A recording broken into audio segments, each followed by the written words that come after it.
Hello everyone, today I wanted to talk about incomplete manifestations. So I'm going to share with you the most common ways that you might experience an incomplete manifestation. An incomplete manifestation is basically where you intend something and either it doesn't work out the exact way that you intended, or it happens to someone else, or it just doesn't happen at all. So the first way that you can have an incomplete manifestation is if you just aren't specific enough. And this has happened to me on multiple occasions. So say you're trying to visualize something and you do visualize a scene and the scene does come to pass, but it's not in the way that you originally intended. And the universe needs you to be specific. So I'll give you an example. I manifested moving out of my house, the house that I used to live in, leaving the town I was living in and going somewhere else. So I had a visual of me, looking at the house for one last time and then just leaving. That was the scene I was visualizing. And this did happen the exact same way. The exact same visualization happened, but it wasn't in the way I intended.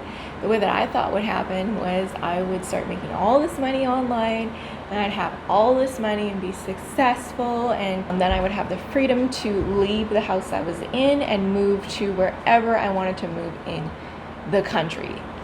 It didn't happen that way. What happened was my finances actually didn't change at all, but I actually got an offer from my brother to move in with him in a different part of the country, and I took the offer up. And so yes, I did move out of the house. I did have that same visual, but it wasn't the way that I thought it would play out. And sometimes that's okay. And the way that things happen isn't necessarily up to you. It's kind of up to the universe. But my ultimate goal was to become financially free enough to move wherever I needed to be and to be completely financially independent, which I obviously at that point in my life had not achieved. So I was not specific enough. So it's really important that if you're using visualization, you are extremely specific. So when you're visualizing, if you use visualization to manifest, imagine yourself living in the end, but very specifically. So for instance, if you want to manifest a specific person in your life and you want to manifest that you're happily married together, imagine you and that person together with wedding rings on your fingers, indicating that you're already married. Or if you're trying to manifest a specific house, rather than you walking into the house and living in the house, or maybe having the key to the house, manifest yourself holding the sold sign in front of your house, having someone take a picture of it or something like that. Because you can still manifest your dream house, but you can manifest it in a way where you're renting it, and maybe that's not what you wanted. Maybe you wanted to actually own the house, or it's a vacation home and you're just staying at the house for a vacation.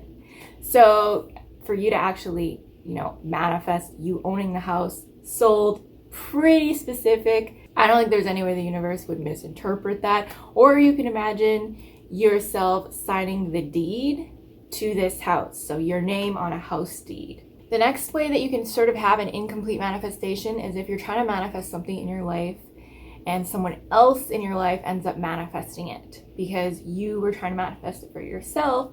But I don't know exactly how it works, in the quantum world, but you drew that energy to someone else instead of you, which isn't necessarily a bad thing. I mean, celebrate in everyone's successes, but if you're like, I want it to be me, this is another visualization thing that I've heard of other people this happening to when they were working with visualization, and that's when you visualize from the third person or from a perspective where you're watching yourself receive the manifestation. So you're trying to manifest getting all this money and you see yourself from a third person just like, yes, I have all this money, I'm so happy, talking to all your friends about how you won the lottery or about how you got a job promotion or a raise or whatever way it is that you manifested the money. And then, a couple weeks down the road, someone else that got a promotion and got a raise. This happens often. So to avoid this, You imagine yourself in the first person in all of your visualizations, you experiencing it. That way there's no ambiguity to the universe, there's no confusion. It's clearly you that's receiving the manifestation. So at first it can be very hard because if you're not naturally a visual person and if you have a little bit of trouble imagining things, it can actually be easier to imagine things from a third person perspective just to build the muscle of your imagination. So at first you can do this, and I would say try to set time aside to work on your visualization skills and your visualization abilities, at least 10 to 15 minutes a day, just so that you can really strengthen your visualization abilities. And then the stronger and stronger and stronger it gets, the easier it's going to be to imagine things from a first person perspective.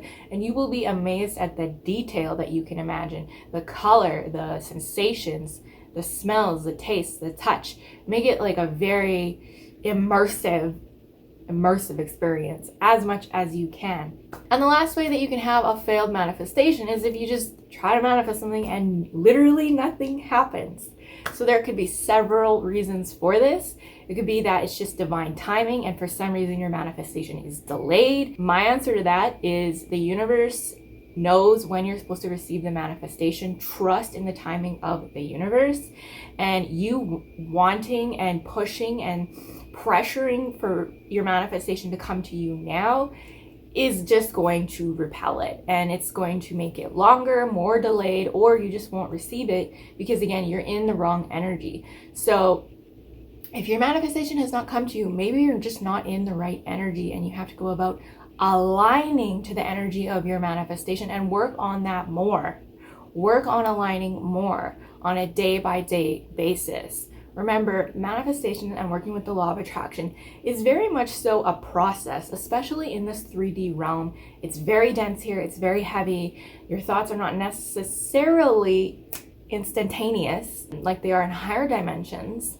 So it's heavy energy, and persistence and patience and unwavering faith are really going to carry you through for you to manifest big things in your life. And I mean really complicated things that the universe has to orchestrate a lot of things in order to bring these things into your life. So be patient and have faith in the process. And in the meantime, always try to be in a state of gratitude, because that is the most powerful way to draw manifestation to you. Is if you're always in a state of gratitude, you are indicating to the universe that this event has already happened, right? You've already received your abundance. You've already met your specific person. And you always being in that state is the fastest way to draw any manifestation to you. So definitely look up gratitude exercises, how to evoke gratitude, gratitude guided meditations, whatever resonates with you. Okay guys, I hope that this helped you guys so that you don't make as many mistakes as I did working with the law of attraction. And if you want to avoid incomplete or failed manifestations, follow these tips. If you guys have any more questions, just put them in the comments below, and I'll see you all in the next video. Bye.